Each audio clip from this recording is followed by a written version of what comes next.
El paquete llegó un martes gris, de esos días que tragan la luz, y con él, el silencio. No el silencio corriente de una casa vacía, sino ese silencio vigilante, pesado, que se instala cuando algo vital para tu rutina, para tu frágil equilibrio, desaparece de repente. Sombras cotidianas, mi podcast oscuro favorito, ese hilo familiar de voz ronca que me acompañaba todas las noches a través de los auriculares, no se había actualizado. Otra vez. Ya 11 días. 11 días de un vacío que resonaba más fuerte que cualquier episodio. Adrián, el presentador, era meticuloso, casi obsesivo, con su calendario de lanzamientos. Algo iba muy mal. La inquietud, primero un zumbido leve, se convirtió en un picor mental imposible de ignorar.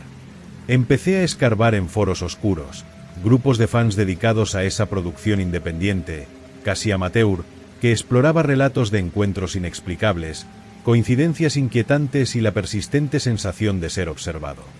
Solo encontré murmullos, otros oyentes igualmente desconcertados por la desaparición de Adrián.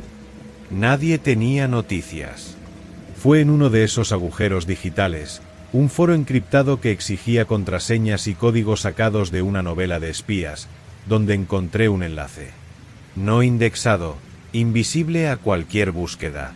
Simplemente estaba ahí, como una huella en la nieve que nadie más vio. Copias de seguridad no publicadas, SDC. Mi corazón se aceleró, un tambor sordo contra mis costillas. Descargué el archivo. Era enorme, contenía horas de audio. No eran episodios completos, sino fragmentos, grabaciones en bruto, ensayos, ideas descartadas. La voz de Adrián era la misma, pero distinta. Más tensa, entrecortada, como si hablara mientras corría o se escondiera. Me puse los auriculares, sumergiéndome en la oscuridad de mi dormitorio en Valencia, mi único refugio en un pequeño piso. Los primeros archivos eran normales, análisis de casos conocidos, teorías descabelladas. Pero entonces, un fragmento titulado Solo semana 14 me heló la sangre en las venas. Adrián describía, con detalles íntimos y específicos, un incidente que me había ocurrido apenas 3 días antes. El olor inexplicable a tierra mojada y moho que invadió mi baño el miércoles por la noche, a pesar de tener todas las ventanas cerradas, un olor que desapareció tan rápido como llegó, dejando solo una náusea residual. Él narraba el mismo suceso, palabra por palabra, como si hubiera estado allí. Un escalofrío me recorrió la espina dorsal, una sensación de irrealidad, como si el suelo cediera bajo mis pies. Avancé frenéticamente por los archivos, y el terror se solidificó. Semana 22.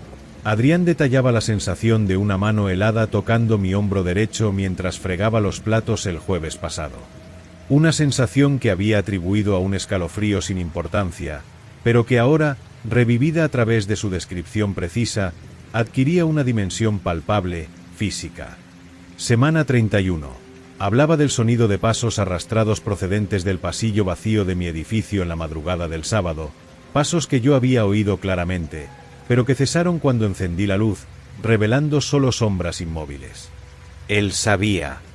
Sabía cosas que solo yo podía saber, experiencias que había guardado para mí, descartándolas como fruto del cansancio o de una imaginación hiperactiva. Cada fragmento era una confirmación espectral, una violación íntima. Adrián no solo narraba historias de miedo, narraba mi propia historia de miedo, en tiempo real, incluso antes de que yo pudiera comprenderla plenamente. Su voz en las grabaciones se deterioró progresivamente. La ronquera habitual se convirtió en un rasgar de garganta. La respiración, antes tranquila, se volvió jadeante, entrecortada por pausas largas y temblorosas, como si estuviera escuchando algo al otro lado de una puerta. Empezó a susurrar, no por efecto dramático, sino por puro espanto. Lo nota cuando tú lo notas, jadeó en un fragmento. Los detalles, los pequeños detalles son cebos. Hilos. Está tejiendo. ¿Quién? ¿Tejiendo qué? La paranoia, como una niebla negra, empezó a impregnar mi vida cotidiana. Cada sombra en el rabillo del ojo, cada ruido nocturno inexplicable, adquiría un peso mortal. Me sorprendía comprobando los cerrojos compulsivamente, evitando mirar a las ventanas oscuras, sintiendo una presencia constante, silenciosa, pesada como el plomo, flotando justo detrás de mí. El clímax llegó cuando encontré el último archivo. Sin título, solo una fecha, ayer. Mis dedos temblaban mientras hacía clic. El audio era corto, quizá 10 segundos como máximo. Y era silencio. Un silencio absoluto, profundo, el vacío que precede a la explosión. Pero no era un silencio vacío. Era un silencio lleno, expectante, como el instante en que sabes que no estás solo en una habitación a oscuras. Y entonces llegó el susurro. No un susurro cualquiera, sino un susurro ronco, prolongado, como si la garganta que lo producía estuviera llena de arena o sangre. Un susurro que parecía surgir no de los auriculares, sino del aire mismo que me rodeaba, del espacio vacío detrás de mi cabeza, resonando dentro de mi cráneo con una intimidad repulsiva. Estoy en tu dormitorio ahora. La sacudida fue física. Una descarga de hielo recorrió cada nervio. Mi cuerpo se congeló, rígido como una estatua, los músculos bloqueados por el pánico puro. La respiración se detuvo. Mis ojos, desmesuradamente abiertos, escudriñaron el dormitorio familiar, ahora transformado en un decorado de pesadilla. La tenue luz de la calle se filtraba por la ventana, proyectando sombras largas y distorsionadas que parecían respirar. El armario, con su puerta entreabierta, ocultaba abismos. La cortina se movió levemente, pero no había viento. Imposible. Absurdo. Adrián no me conocía, no sabía dónde vivía. Usaba seudónimos en línea, VPNs, capas de anonimato. ¿Cómo? ¿Cómo podía estar aquí? La lógica racional, ya frágil, se desmoronó. El susurro resonaba, incesante, dentro de mi cráneo. Estoy en tu dormitorio ahora. Era una afirmación, no una amenaza. Un hecho consumado. El miedo ya no era solo miedo. Era una entidad viva, reptando sobre mi piel, llenando mis pulmones, pesando mis huesos. Cada partícula de aire parecía vibrar con una presencia invisible, maligna. No me atrevía a respirar fuerte. No me atrevía a parpadear. Mis sentidos, agudizados hasta el dolor, captaban cada cambio mínimo en el ambiente. El tic-tac del reloj en el salón sonaba como martillazos. El zumbido lejano de la nevera era un rugido. Y había otro sonido. Un arrastre casi inaudible bajo mi cama. El crujido imperceptible de una tabla del suelo detrás de mí. O era solo la sangre palpitando en mis sienes, el eco del terror dentro de mi cabeza. No podía distinguir. El susurro lo había contaminado todo. Estoy en tu dormitorio ahora. Estaba aquí. Adrián, o la cosa que usaba Adrián, o en lo que Adrián se había convertido. El tiempo perdió su significado. Podían haber sido segundos, minutos, horas. Estaba paralizado, sentado en mi silla, frente al ordenador cuya pantalla oscura reflejaba vagamente mi imagen espectral y las sombras danzantes a mis espaldas. Cada sombra en el reflejo parecía cobrar vida propia, alargarse, acercarse. La presión en la habitación aumentaba, como si el aire se estuviera solidificando, volviéndose viscoso, difícil de inhalar. La luz de la calle parecía debilitarse, como si una niebla espesa se estuviera formando fuera, absorbiendo la luminosidad. Mi propio dormitorio, mi santuario, se había convertido en una cámara de tortura, un escenario donde una obra inimaginable estaba a punto de representarse, y yo era el público cautivo, el único espectador. Recordé entonces los fragmentos anteriores, los cebos, los hilos que Adrián mencionó. Cada evento sobrenatural que había experimentado, el olor a tierra, la mano helada, los pasos en el pasillo, no eran incidentes aislados. Eran marcas. Señales. Parte de un patrón que se estaba tejiendo a mi alrededor, invisible, mientras yo vivía mi vida ciego. El podcast, la propia Sombras Cotidianas, no era solo entretenimiento mórbido. Era una trampa. Un cebo para algo que se alimentaba de atención, de miedo, de aislamiento. Adrián lo había descubierto demasiado tarde, y su investigación, su intento de documentar lo inexplicable que lo acosaba, y que ahora me acosaba a mí, lo había llevado hasta mí. O la cosa lo había guiado hasta mí. El último aliento de su conciencia, o lo que quedaba de ella, fue aquel susurro final, una advertencia imposible, una confesión aterradora. Ahora, yo sabía. Sabía que la entidad, la tejedora de sombras, estaba aquí. No era una cuestión de si se manifestaría, sino cuándo. El susurro no era el final. Era el comienzo. El preludio. Y yo, Javier, sentado en mi dormitorio en Valencia, escuchando el silencio ensordecedor que siguió al susurro, sabía que el próximo sonido podría ser el último que oiría. El arrastre definitivo bajo la cama. El crujido de la madera justo detrás de mi silla. El soplo helado en la nuca. La parálisis empezó a ceder, no por valor, sino por un instinto animal de supervivencia que atravesó la costra de hielo del terror. Mis dedos, entumecidos, se contrajeron levemente sobre los reposabrazos de la silla. Un músculo de la pierna se estremeció.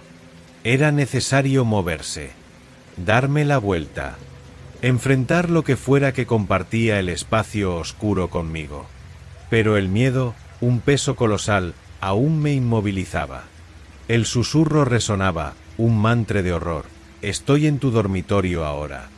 Y en el silencio que lo seguía, más aterrador que cualquier grito, casi podía sentir el movimiento, la respiración, la expectación paciente de la cosa que había tejido su sombra alrededor de mi vida, y que ahora, finalmente, reclamaba su premio. El dormitorio ya no era mío. Era de ella. Totalmente de ella. Y yo era solo un invitado, a punto de ser expulsado de forma definitiva. El aire represado en mis pulmones ardía. Tenía que ser ahora. Antes de que las sombras se solidificaran.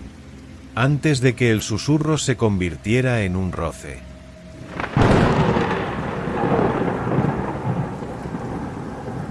El primer cadáver que vi no estaba muerto.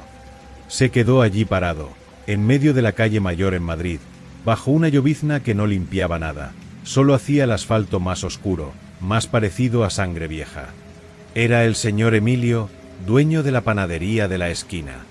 Su cuerpo estaba rígido como mármore, los ojos desorbitados en un puro éxtasis de terror, los dedos tensos como garras congeladas en el aire. El miedo.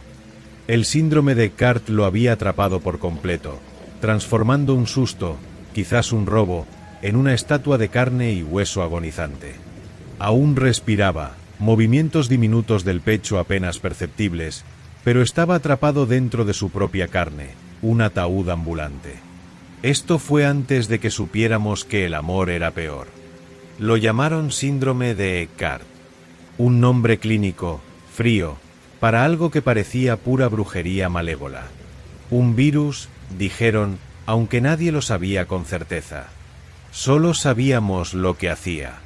Las emociones intensas ya no eran cosas abstractas, confinadas a la mente. Se desbordaban. Violentamente. La ira hacía estallar los diminutos vasos en los ojos, sangrando como lágrimas rojas y calientes. Un ataque de furia podía cegar, o peor, empapar el cerebro de sangre por dentro. El miedo, como el señor Emilio demostró también, bloqueaba el sistema nervioso, congelando músculos, articulaciones, incluso respirar se convertía en un esfuerzo hercúleo. Una parálisis total, consciente, mientras el corazón latía desesperado contra una prisión de carne. Era horrible, pero no era lo peor. Lo peor era el amor. O cualquier cosa que se le pareciera. Una oleada intensa de cariño, deseo, afecto profundo, y algo dentro de ti simplemente empezaba a derretirse. No metafóricamente. Literalmente. Los órganos perdían forma, se fundían unos con otros en una masa caliente e informe. Era una muerte lenta, agonizante, llena de dolores lancinantes mientras tu interior se convertía en una sopa biológica. Una niña de mi calle, Claudia, de solo 8 años, murió abrazando al perro que salvó de ser atropellado. El amor puro y abrumador que sintió en ese momento fue su sentencia.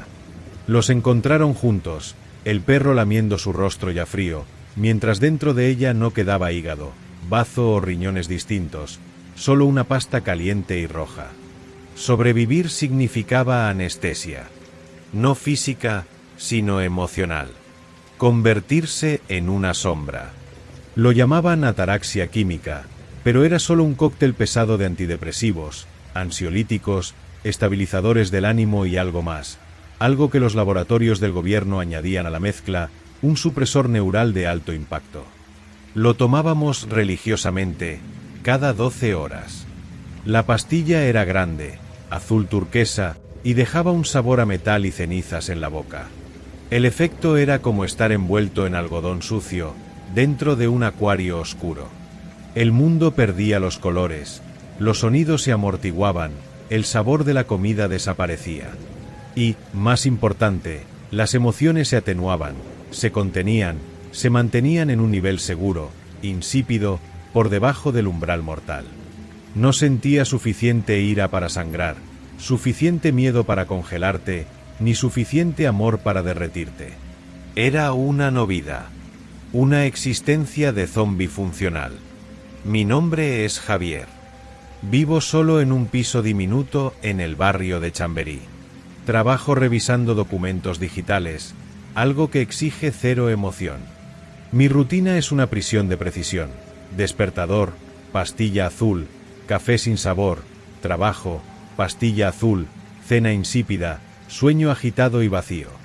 Evito noticias, películas tristes, música que toque alguna fibra dentro de mí. Evito a la gente, especialmente a Lucía. Lucía era mi vecina, 2 pisos más abajo. Antes de Lecart, intercambiábamos libros, cafés, risas que resonaban en el pasillo. Había algo entre nosotros, una tensión dulce, un futuro posible que nunca llegamos a explorar. Ahora, Lucía es un peligro ambulante para mí, y yo para ella. Cada mirada cruzada, cada sonrisa tímida, cada vez que su mano casi rozaba la mía al tomar un libro, era un riesgo calculado. Un riesgo estúpido. El cóctel suprimía, pero no extinguía. Bajo la gruesa capa de indiferencia química, algo terco y cálido aún existía. Era una brasa bajo cenizas profundas, y cualquier brisa podía avivarla en llamas mortales. El problema era que el mundo no cooperaba. La infraestructura se desmoronaba. Los apagones eran comunes. Y en una noche fría de julio, la luz se fue. Todo. La oscuridad absoluta engulló el piso, la ciudad, el mundo. El pánico fue instantáneo, visceral. No por mí, no inicialmente. Por Lucía. Ella tenía miedo a la oscuridad. Miedo de verdad. Un miedo primario, de niña, que el cóctel mantenía bajo control, hasta que el control desapareció con la luz. Oí el grito. No un grito fuerte, sino un sollozo ahogado, de terror puro, subiendo desde abajo. Mi corazón, entumecido por el cóctel, dio un violento bandazo contra mis costillas. Un martillazo de pánico. Lucía. El miedo. La parálisis cadavérica. Se estaría trabando en ese mismo instante, poniéndose rígida en el sofá, en la cama, en el suelo, inmovilizada, consciente, mientras la oscuridad, su mayor terror, la envolvía. Moriría así, lentamente, asfixiada por su propia fisiología. La emoción que me invadió no tenía nombre. Era una mezcla explosiva de espanto, urgencia y algo más profundo, más antiguo, que la pastilla azul nunca había logrado borrar del todo. La brasa bajo las cenizas recibió oxígeno. Sentí un calor anormal comenzar en mi pecho, un dolor agudo, lancinante, como si algo se estuviera desprendiendo, perdiendo forma. Amor. Preocupación profunda. El deseo abrumador de protegerla. Estaba empezando. La fusión interna. Pero su grito resonó de nuevo, más débil, más desesperado. Entonces brotó la ira, violenta y justificada. Ira contra el virus, contra el apagón, contra la situación absurda y cruel. Sentí una presión cálida detrás de los ojos, una humedad que no eran lágrimas. Sangre. Estaba sangrando por los ojos. Las dos emociones, amor e ira, guerreaban dentro de mí, cada una desencadenando su maldición física. El calor en mi pecho aumentaba, el dolor se hacía más agudo, una sensación de derretimiento, de horrible desorden orgánico. Al mismo tiempo, la sangre corría caliente por mis sienes, nublando una visión ya dificultada por la oscuridad. Era una tortura doble, una sentencia de muerte en dos frentes. No pensé. La supervivencia, o el instinto de llegar a Lucía, habló más alto. Tropecé en la oscuridad, cegado por la sangre y la falta de luz, guiado solo por el sonido de su terror. Cada paso era una agonía. Mi pecho parecía contener lava, mis ojos ardían. Encontré la puerta, bajé las escaleras como un borracho, apoyándome en la pared fría que no traía alivio. Su piso estaba sin cerrar, como acordado para emergencias. Empujé la puerta. El olor me golpeó primero. Sudor frío, orina y algo más, metálico, dulce. Sangre. Ella estaba en el suelo del salón, cerca de una vela que debió apagarse cuando se fue la luz. Su cuerpo estaba rígido, contorsionado en una pose grotesca de terror petrificado. Sus ojos, enormes y blancos en la penumbra, miraban a la nada con una intensidad aterradora. Pero no estaba completamente paralizada. Un brazo estaba extendido, los dedos crispados hacia un frasco azul tirado en el suelo. El frasco del cóctel. No había tomado su dosis. Quizás por el apagón, por el pánico. Quizás se le había caído. Ahora, el miedo la tenía, trabando sus músculos, impidiéndole incluso tragar la pastilla que podría salvarla. Su respiración era un jadeo superficial, casi imperceptible. Se estaba asfixiando, consciente, dentro de su propia armadura de carne. Verla así, en ese estado, fue una puñalada a lo que quedaba de mi corazón. El amor, la compasión, el dolor de verla de ese modo, explotaron dentro de mí, alimentando el calor en mi pecho. Sentí algo ceder, un órgano que cedía, una oleada de náusea caliente subiendo por mi garganta.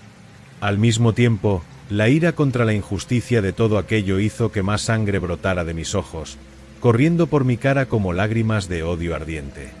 Me abalancé hacia adelante, tambaleándome, cada movimiento una tortura. Caí de rodillas junto a ella. Mis dedos, apenas obedientes, buscaron a tientas el frasco azul. Fue difícil, mi cuerpo no respondía bien, mis entrañas parecían disolverse, mi visión era un túnel rojo y borroso. Pero lo logré. Una pastilla en mi mano temblorosa, manchada de sangre.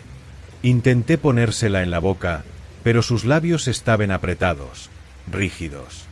El pánico se apoderó de mí. No podía dejarla morir así. Entonces, hice lo único que se me ocurrió. Me puse la pastilla azul en mi propia boca, la mastiqué rápido, el horrible sabor a metal y cenizas mezclándose con la sangre. Tragué. No era mi hora. Me arriesgaría a una sobredosis. Solo necesitaba que el supresor actuara rápido, para contener la locura dentro de mí, para darme unos segundos de lucidez. Sentí el efecto casi de inmediato, una ola fría de indiferencia artificial intentando sofocar el infierno de mis emociones. El sangrado de los ojos disminuyó, se convirtió en un hilo. El dolor en el pecho, la sensación de derretimiento, retrocedió un poco, convirtiéndose en una presión sorda y distante. Con manos ahora un poco más firmes, fruto de la anestesia química apoderándose de mí, forcé la boca rígida de Lucía. Usé los dedos, sintiendo la resistencia inhumana de los músculos trabados. Fue horrible, violador, necesario. Coloqué otra pastilla azul en su lengua. No había agua. Escupí en mi mano, una mezcla de saliva y sangre, y volví a meter mis dedos en su boca, tratando de empujar la pastilla hacia abajo, de desencadenar el reflejo de tragar. Fue una lucha contra su cuerpo, contra el virus, contra el tiempo. Ella atragantó, tosió, pero sentí que la pastilla bajaba. Ahora era esperar. Caí de espaldas en el suelo frío, junto a la estatua de terror que era Lucía. El supresor actuó en mí, enfriando la ira, apagando el amor, transformando todo en un vacío gris y aceptable. Miré al techo oscuro. La sangre aún goteaba de mis ojos, pero más despacio. Un dolor profundo y sordo persistía en mi pecho, recordándome lo que casi sucedía. La luz volvió de repente, un destello cegador que hizo a Lucía parpadear violentamente. La rigidez empezó a ceder, lentamente, como hielo derritiéndose. Un gemido bajo salió de su garganta. Ella estaba volviendo. Yo también. Pero allí tirado, en ese suelo sucio, sintiendo el vacío químico envolverme como un capullo protector, noté la sangre seca en mi cara y el dolor persistente, profundo, dentro de mi pecho. La pastilla me había salvado de una muerte inmediata, sí, pero el amor me había tocado. Y algunas cosas, una vez derretidas, no vuelven exactamente a su sitio. El precio de la supervivencia no era solo la anestesia. Era saber que dentro de mí, donde antes había órganos definidos, ahora había cicatrices calientes, zonas de fusión irreparable. El virus no mataba solo rápido. Dejaba marcas. Marcas que dolían. Marcas que recordaban que cualquier desliz, cualquier emoción genuina que escapara al control químico, sería el fin. Y mirando a Lucía, que había empezado a llorar en silencio, aliviada y traumatizada, sentí una punzada de aquella brasa peligrosa bajo las cenizas. Y sonreí. Una sonrisa vacía, sin alegría, solo el reconocimiento macabro de que ambos estábamos atrapados, no solo por el virus, sino por lo que tuvimos que convertirnos para no sentir. Y no sentir, al final, era solo otra forma de morir, lentamente, todos los días. Las luces estaban encendidas, pero la oscuridad dentro de nosotros era más profunda que cualquier apagón.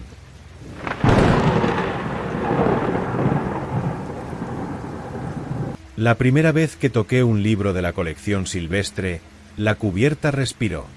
No una metáfora, no un truco de luz. Fue una expansión sutil, casi imperceptible, bajo la yema de mi dedo, seguida de un leve temblor, como un suspiro dormido. El aire olía a cuero envejecido y algo más profundo, terroso, ligeramente dulce, como carne muy vieja guardada en un ático húmedo. La Biblioteca Nacional, un monstruo neogótico de piedra enclavado en el centro de Madrid, guardaba secretos que ningún folleto turístico mencionaba. Secretos que palpitaban. Mi nombre es Andrés. Estudiante de historia, becario deslumbrado y pobre, acepté el trabajo de catalogar el fondo especial por necesidad, no por valor. El profesor Ezequiel, un hombre cuya piel parecía tan antigua y arrugada como los pergaminos que custodiaba, fue claro, pero no honesto. Son obras raras, Andrés, tratados oscuros, diarios personales de figuras históricas controvertidas. Requieren extremo cuidado. Tócalos solo con los guantes provistos. No mencionó porque los guantes eran de un tejido grueso, casi blindado, ni porque los libros, incluso las estanterías más altas, emitían un calorcillo constante, como fiebre baja. La colección Silvestre no estaba hecha de papel y tinta. Era piel.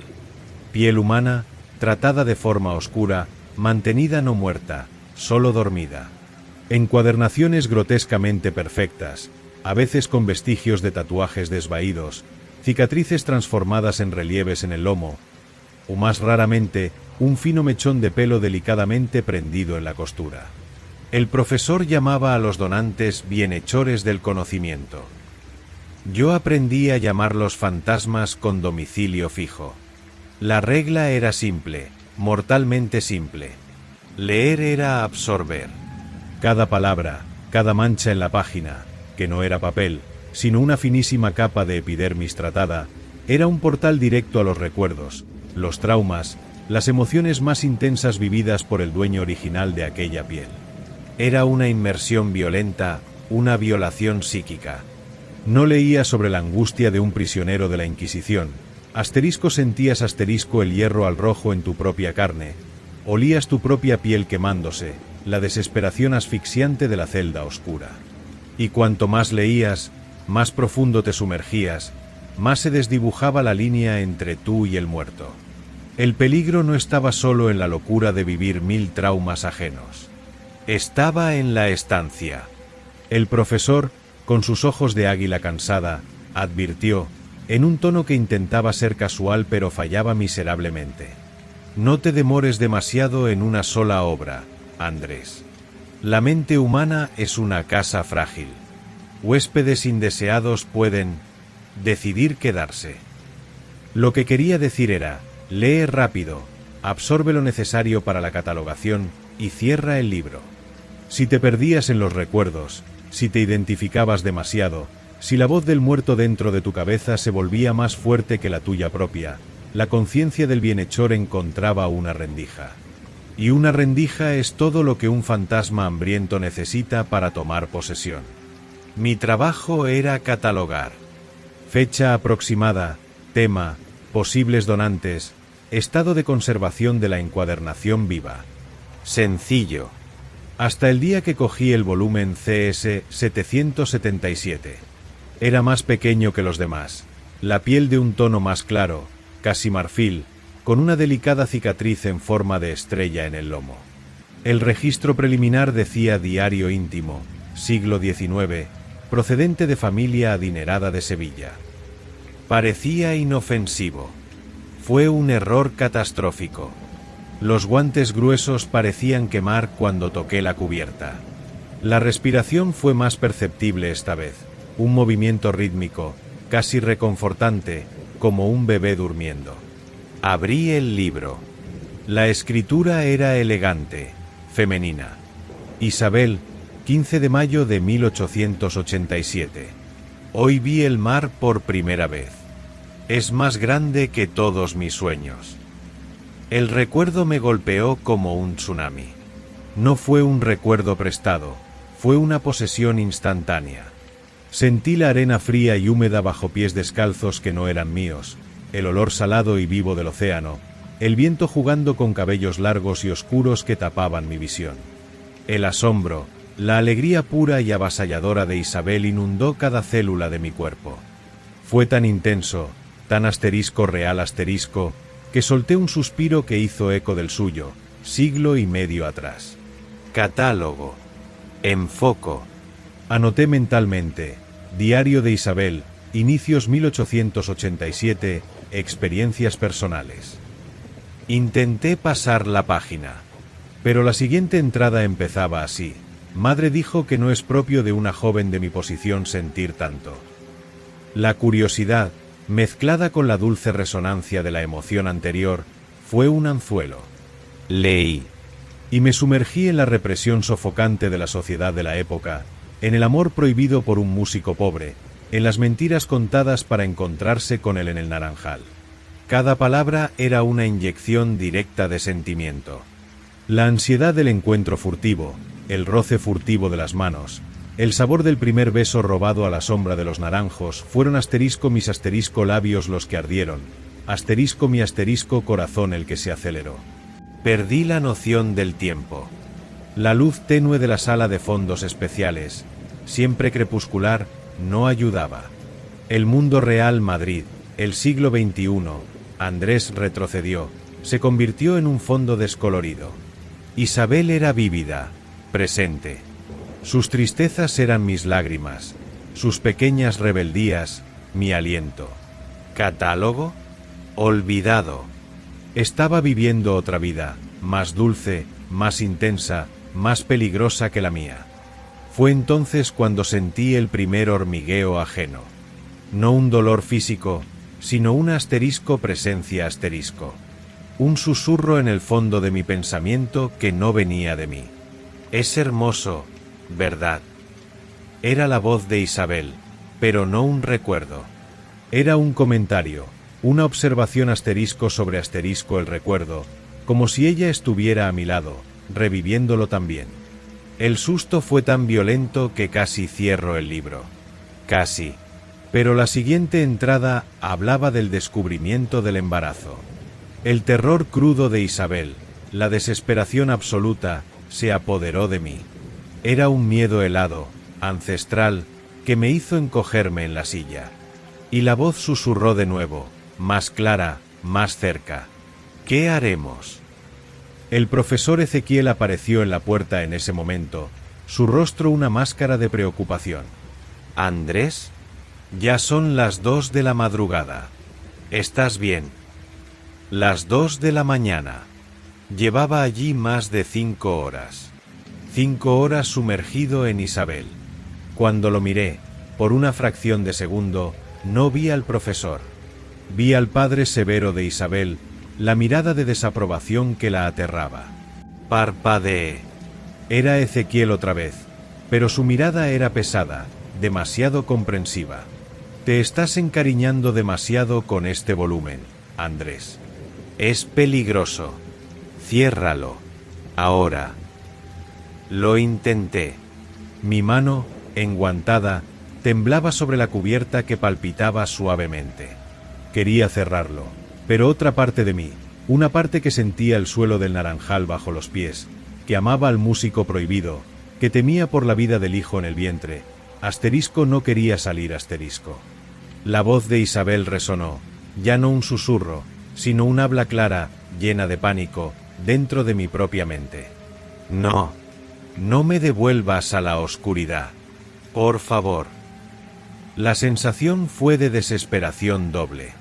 La de ella y la mía, al darme cuenta de que ya no estaba solo dentro de mi cráneo. Ezequiel vio el terror en mi mirada. Avanzó, rápido para un hombre de su edad. Andrés, cierra el libro. Ella intenta anclarse. Pero era tarde. Cuando su mano huesuda tocó el volumen, un dolor agudo, como una descarga eléctrica mezclada con una puñalada, explotó en mi sien. No venía del libro. Venía de dentro. De asterisco Isabel asterisco luchando por permanecer. Ahora es mío. La voz ya no era dulce, era un gruñido posesivo, distorsionado por el miedo y la necesidad. Sentí una presión horrible dentro de mi cráneo, como si otra conciencia se estuviera expandiendo, empujando la mía a un rincón oscuro y pequeño. El instinto de supervivencia, puro y animal, se apoderó de mí.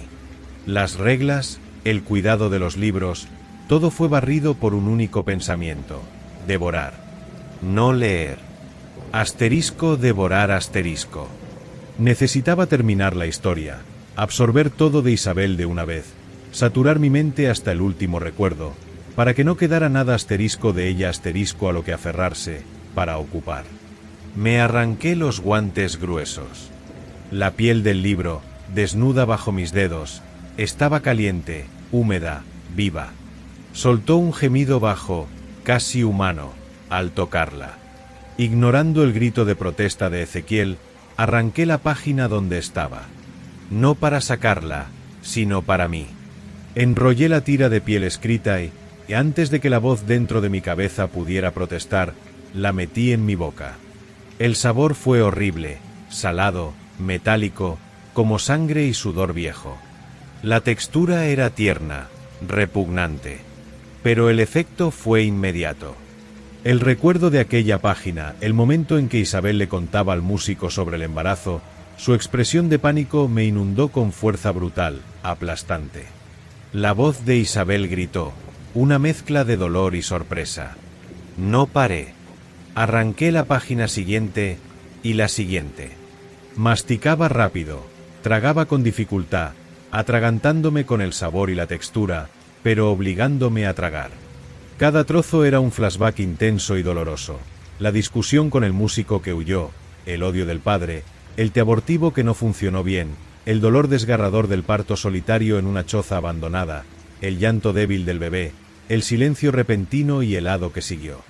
Los recuerdos más traumáticos de Isabel explotaban dentro de mí como bombas sucias, cada una borrando un poco más de su presencia consciente dentro de mi mente. Ella gritaba, ahora solo terror y agonía, mientras yo consumía su historia, su existencia registrada. Fue un frenesí. Arrancar, meter en la boca, masticar, tragar. Arrancar, meter, masticar, tragar. La sala giraba. Ezequiel estaba pálido, retrocediendo, horrorizado. La cubierta del libro CS 777, ahora mutilada, sangraba un fluido oscuro y pegajoso que rezumaba sobre la mesa. La respiración era débil, irregular. Las voces en mi cabeza eran un coro de gritos, los míos de asco y desesperación, los de ella de agonía y disolución. Cuando tragué el último fragmento legible, una página que narraba el último suspiro del bebé y el colapso final de Isabel en desesperación absoluta, un silencio repentino cayó dentro de mi cráneo. Un vacío. La presión desapareció. El calor en el libro bajo mis dedos se esfumó, sustituido por un frío cadavérico. La encuadernación estaba muerta. De verdad, esta vez. Caí de rodillas en el suelo frío, escupiendo trozos no digeridos de piel y tinta, vomitando bilis y horror. El sabor de la muerte y la memoria ajena impregnaba cada parte de mí. Ezequiel se acercó, cauteloso, su rostro un mapa de conmoción y una extraña comprensión. Tú devoraste la narrativa. Salvaste tu piel, literalmente. No parecía feliz. Parecía aterrado. Por mí, o porque yo había conocido el secreto más profundo de la biblioteca. Salí de aquel lugar esa misma noche. Nunca volví. Los recuerdos de Isabel están aquí, dentro de mí, cicatrices psíquicas profundas. Siento su miedo en la oscuridad, su deseo reprimido cuando veo un naranjal, un dolor fantasma en el vientre cuando oigo llorar a un bebé. A veces, en el silencio de la madrugada, creo oír un último suspiro haciendo eco, ya no luchando por espacio, solo una sombra atrapada en mis propias sinapsis. La colección silvestre sigue ahí, sus estantes repletos de sueños y pesadillas encuadernados en carne viva. Y sé que un pedazo de Isabel, la parte que no pude tragar, tal vez esté atrapada aquí conmigo. Para siempre. Y la próxima vez que sienta un picor extraño en la piel, o oiga una voz que no es la mía susurrar en la oscuridad, tendré que preguntarme, ¿cuántas páginas faltan hasta que el libro esté completo dentro de mí, y Andrés sea solo una nota al pie en la historia de otra? El conocimiento tiene un precio.